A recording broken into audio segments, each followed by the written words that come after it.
Welcome to the show. Thank you for joining us as we discuss matters of African development. This week we focus on technology and entrepreneurship, and our guest is CEO of 7 Seas Technologies, Mike Macharia. We get your views on the issues as well. And as always, we have Africa's top 10. You're watching the Africa Leadership Dialogues. I am Julie Gichuru.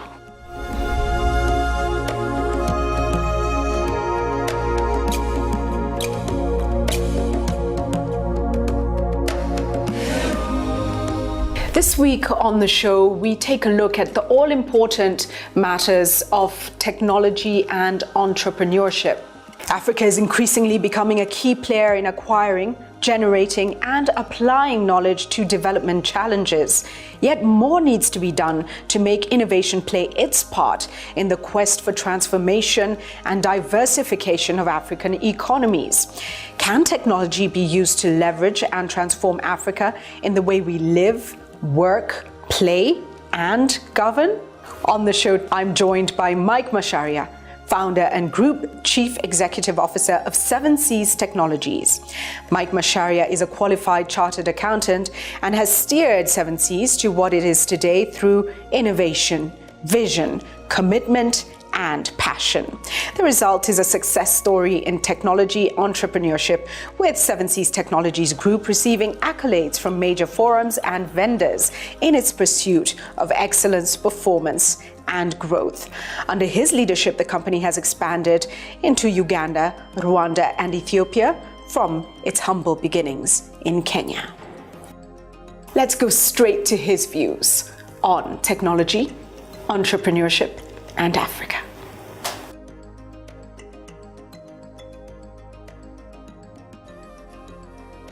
Welcome to the Africa Leadership Dialogues, Mike. Thank you for joining us. Very exciting things happening in the technological space across Africa, and people are talking about Africa leapfrogging. But in many ways, while people are able to access mobile phones, do we need to provide more relevant content for use by Africans on these platforms?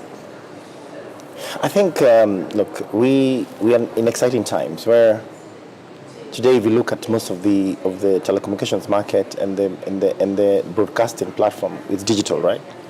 So I think what is going to happen, and I suspect, is that we're going to have self-generating content, right? Where you have youth, you have different kind of people who generate content that is meaningful and that we relate to as Africans, right? So you may find a young boy who produces content that another young boy in Africa relates to, right? I have a 4-year-old son, and I see him watching a lot of content on YouTube that is extremely global, right? But sometimes I ask myself, is there opportunity for us to deliver content that is localized, right? So he is there watching Fireman Sam, right? Fireman Sam, I'm not sure in Africa if you know what Fireman Sam is, but I'm sure there's no Fireman Sam, right? It's an animated series. Animated series, right? I'm just giving an example at a very granular level. But I think to myself, is there an opportunity for somebody to build an African Fireman Sam? So let's talk about that. And you've talked about the fact that, you know, people can self-broadcast and they can create their own content. And you said a young African will create content and place it there. You didn't say media would do it. Yes. Is that because there's already an alarming gap and media is not doing enough? I think the role of media is to regulate content and to broadcast content. I think the future is crowdsourcing knowledge and crowdsourcing content, right? If you think about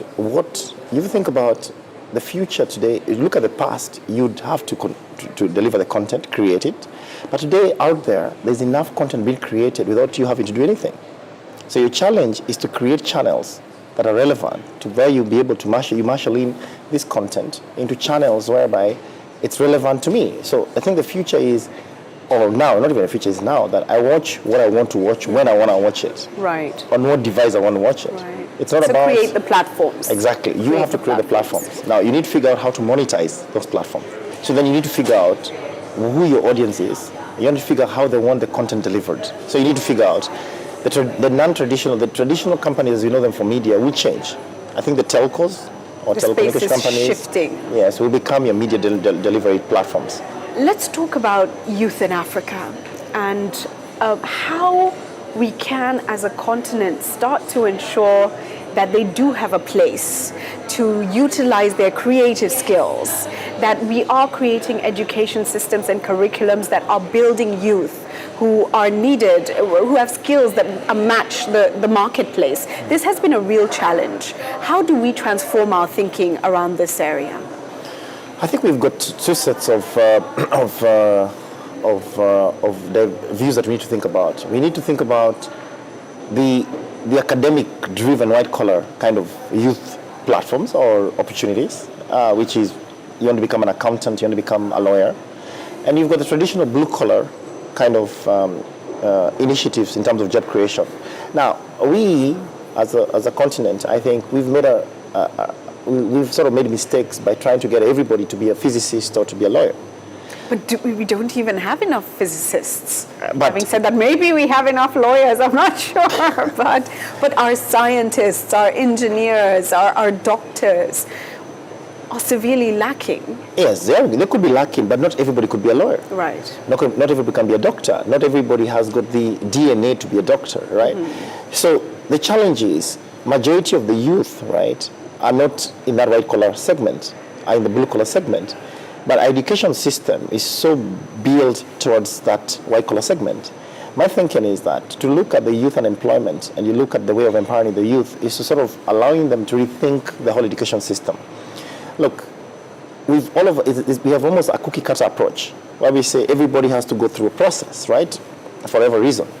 Think about a situation whereby we start investing money, transforming this youth into blue-collar workers. Not necessarily, maybe blue-collar, some people in the middle between blue-collar and white-collar, but majority of the population in Africa is in that segment that needs to be able to be transformed beyond academics, right?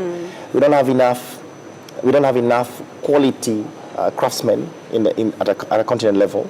We've got lots of projects that we're delivering at a national level, from buildings to infrastructure, but we don't have enough qualified resources. Neither are we making any impact as a country towards that direction.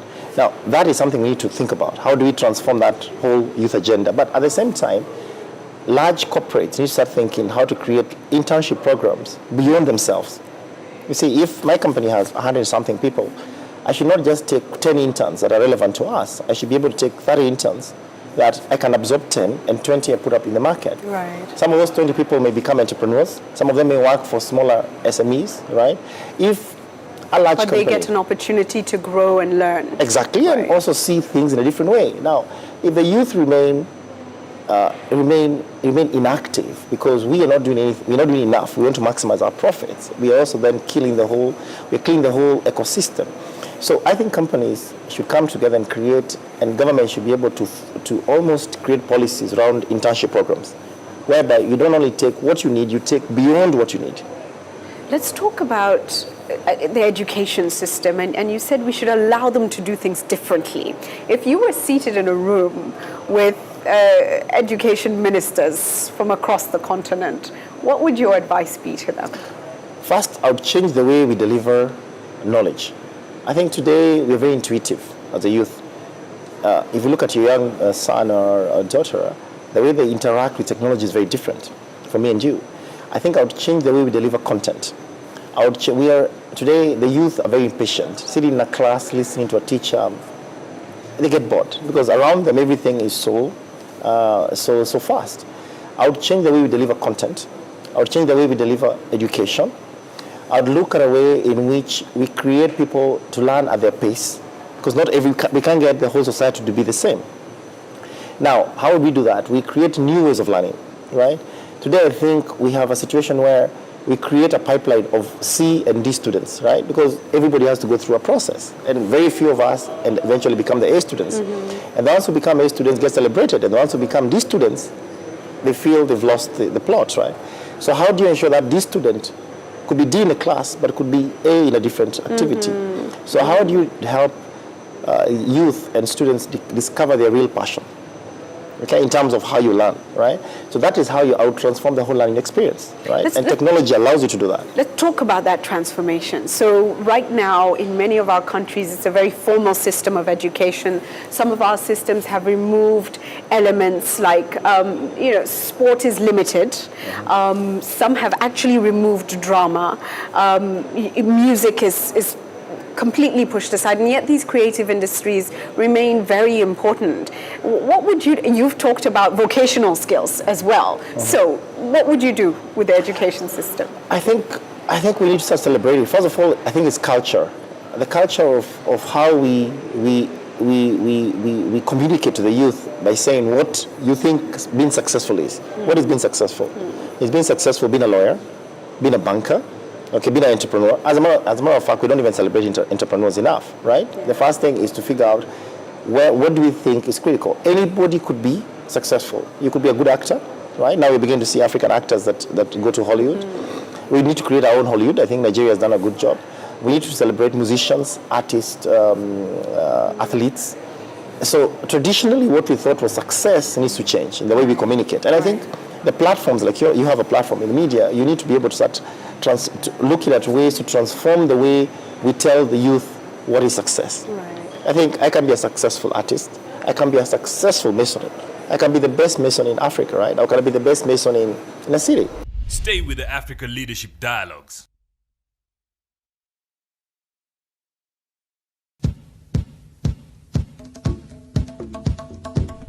Just moving on slightly to your work at Seven Seas, what's most exciting to you in the technological space, in the world of innovation? What kind of projects are you working on that give you hope that we can transform the continent? I think one of the projects that right now we're working on that is, I think, very exciting, is a project we are delivering with General Electric in health. Right. I think for a long time, the healthcare system in Kenya has been highly neglected. I think it was about delivery of infrastructure without a real, okay, you've got delivery infrastructure that doesn't work really in the healthcare systems. And primary healthcare to a common citizen has been a big issue. I think one of the things we've tried to do as a company is focus on transformational opportunities that affect bottom of the pyramid. And one of the projects we're very excited about is a healthcare project we're delivering right now with GE for the Kenyan government, which is transforming managed healthcare services across the country. I'll give you an example. You walk into a very remote hospital in Kenya in exactly 1 year's time. You will be able to have an X-ray, ultrasound, okay, mammo for breast cancer, right, OPG for your dental, radiology and diagnostics facilities. Now, imagine a situation you're in Narok, in a very remote hospital, but a doctor in an urban center is able to almost diagnose and be able to give you a reading about, you've just taken an image in a very remote center. And using technology in a more urban area, a doctor is able to then give you diagnosis of what your image looks like. That today is a transformation that many countries have got to leapfrog. And today in Kenya, because of technology and because of the different way in which we deliver in healthcare, that is going to transform the whole healthcare system, reducing the cost of healthcare, because it means at a national level, there were 100 hospitals that are going to be highly managed and well managed, ensuring that the cost of healthcare in the next 1 year or next 2 years drops almost by 40%, which is a big impact. This is critical because we see a lot of Africans who have the money traveling outside the continent in many cases. In some cases, it's to the south or to other countries seeking treatment, but in most cases, it's outside the continent seeking treatment. And for the many who can't afford it, really, you have no options. So the transformation of healthcare is critical. You've talked about a project that is really private sector led. Yeah. What is your observation on the participation of government or the willingness of government to be part of the change? Look, government, to be seriously speaking and be very, very frank, it's a government that initiates this kind of projects. Without a government in health, actually in this case, it's a government. So in this case, it was government initiated. And the private sector playing a role in co-delivering the project with government. In this case, I think our government has been extremely visionary in seeing how we can transform healthcare. I think the benefits of what government is doing today about healthcare will be seen 4 or 5 years from today. But the challenge is you always have political headwinds that affect these kind of projects. Because if a project like this is successful, it means the current government is highly successful. And the private sector then comes to play and be part and parcel of this delivery system. You've got lots of cynics who say, no, this won't work, this will work. But I think that we as a government, we as Kenyans and Africans need to see ways in which we transform and create solutions that are relevant to Africans. Is that correct? So the point is, today we've seen projects in Africa that have become global case studies. I'll give an example. If you look at a very, very successful project that has been implemented in Kenya, which is delivery of citizen services, the Huduma platforms. That has become a global way, showcasing how you can deliver citizen services using technology, right? Health is going to undergo the same transformation. I think education is willing to be tapped. We're looking at areas of delivery of energy, smart grid and everything else. So I think in Africa, we can be a test bed of new solutions. You know, Mike, just listening to you speak, one feels very optimistic, and particularly when we realize that we're taking those first critical steps towards total transformation in many ways, if we continue to focus and get it right. The challenge, I think, is we're operating in an environment where still we have the issue of insecurity that we have to contend with, where it looks like we have radicalization possibly on the increase, still feelings of marginalization. How do we start to transform that aspect of things? So even as we are addressing things like healthcare and education, the wider society is able to transform rather than those who are perhaps in the safer areas gaining from the benefits? I think the first thing we need to think about is what is driving this kind of what's driving these changes in the society. I think the first thing, youth unemployment. I think youth unemployment is a big challenge any society has. We have to start thinking, how do we transform, how do we create initiatives to employ the youth? Now, look, if you're desperate as a youth today, you turn to what you think, okay, will work for you. Now, I think our challenge, and it's our honors as individuals and as companies and as a society, to find out creative solutions to create youth, to create jobs for the youth. Now, ultimately, if we have a big bulge of youth unemployment, that creates a big problem for us, whether we like it or not. Whether it's an issue of crime, whether it's an issue of drugs. So we need to figure out, how do we enable and get the youth busy enough, right, and give them hope in terms of future, because the challenge is, without hope, what do you have? I think that's a challenge for any government, and I think being in government is difficult, because these are problems you have to deal with every day. It's easy to sit in the outside and say, yeah, we could do, we could not, we could, you should do. But think about it. If you are presented with a 40% unemployment challenge in a country, what would you do? Julie, what would you do if you have presented 40%? You need to think creative ways to get the youth employed. You've talked about the role of private sector. You've already given us an example of bringing in more interns than perhaps you required and training them. What would your words of advice be to other corporate leaders on what we need to see the private sector in Africa doing? I think, we need to say, okay, look, the education system requires collaborative support with the corporates. I would think, number one, is to build centers of excellence integrated to the education system, where major corporates would bring their best learnings, right, or trainings into a center of excellence. So as opposed to one company building an institution or supporting a university or a tertiary training facility, I would say major corporates come together, create, work together with the universities or polytechnics or vocational training facilities, create massive training facilities, and then start getting the youth trained into relevant, relevant skills that are relevant to us in the marketplace. And this means that the corporates can find the skill sets they require on the market without a struggle. Yes, from lower end to high end. Right. Now, the challenge is, we complain and say, look, the education system doesn't have enough competent people, we don't have competent people, but we don't do anything about it. So why can't we form together? You can't do this individually as a company. You need to figure out, how can corporates come together, okay, and collectively make 1 + 1 = 2, or 1 + 1 = 3, as opposed to 1 + 1 = 2. I don't only develop skills for myself, but how can we be able to come as corporates to build skills for a much bigger ecosystem? Do you think it'll happen? I think what's happening is, look, I don't think it's about having these conversations constantly. And companies begin to realize that being successful individually is not really success. Your success means transforming a society. Your success means if I'm successful, another person is successful. We all are successful. I think today in a society where you're the only one who with a burning candle and you can't light the next candle, I think if everybody's in darkness, what have you achieved really? So a challenge for us is to rethink in terms of collective prosperity as a society. So it's a powerful statement there.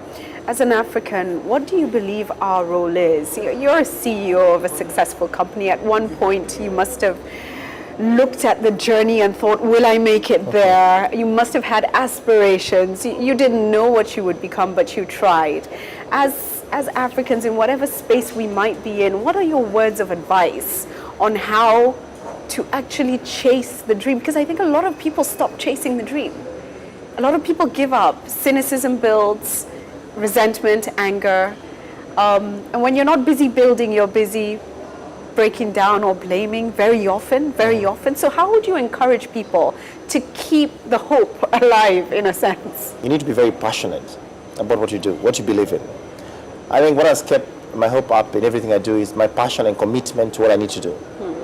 I think you need to have lots of resilience, and you need to have clarity of thought in terms of where you want to go. I think most of us, what happens, our lighthouse, well, you need to have a lighthouse that you aim for, and you need to constantly have a lighthouse. Yes, you need to always look at that lighthouse and figure out, you could be at sea, and the lighthouse one day looks, it's in the north, it's in northwest, it's in northeast, but somehow the lighthouse has got to remain at your view. And I think what happens, most of us, a challenge we have is that we lose our lighthouse, and when we focus on the distraction now. So irrespective of how the sea could be extremely wild, right? You can see the lighthouse. The lighthouse is what keeps you committed and focused on the goal. Fail big, right? And don't fail small, right? But I think you should never say that I will not try because I'll fail. Right. I think we also need to celebrate failures.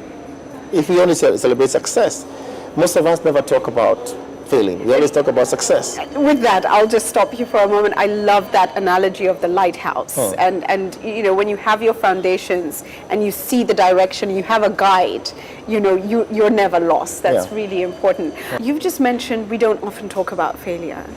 And sometimes it's how we get up from failure that really propels us towards, the lessons that take us to success. What was your biggest failure? And what did you learn from it? I think it's an interesting question.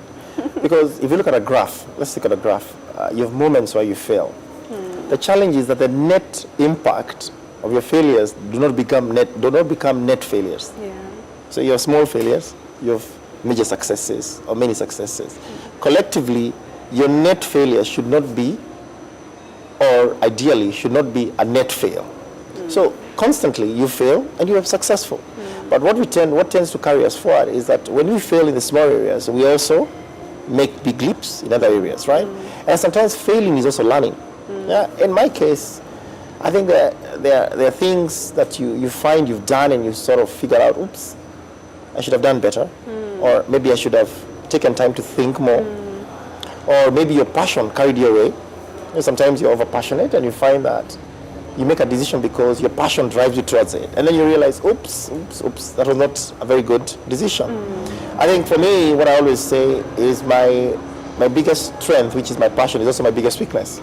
Because sometimes you realize you drive something too far when you should have maybe said, let me quit. Take it a little bit slow, but then you also understand your character. Exactly. And work with that. Yes. It's also something I've observed about successful people is that they don't often talk about their failures. They don't even remember many of their failures. They know they failed. Yes. But you've kind of plowed forward. We're coming to the close of the interview, and I really want you to look into the camera and deliver a personal message as a young African who has succeeded. For many who are looking for the hope, what are your words of wisdom? Okay. I'm thinking, look, there's Africa uprising and there's Africa rising. I think we need to think about Africa rising. I think we're at a great time, at a great place. We have everybody coming to Africa and telling us that opportunity in Africa is there. We need to see the opportunity ourselves. We need to wake up and figure out, how can we build an Africa for Africans? How can we build an Africa that is prosperous? How can we be able to look at opportunities where we create value for others? It's not about individual gain. How can we create collective prosperity? How can we make 1 + 1 be 11 and not 2? How can we make 1 + 1 be 11 and not 2? The multiplier effect of our actions. Yes. Thank you so much for joining us. Thank you. Thank you, Julie. Stay with the Africa Leadership Dialogues.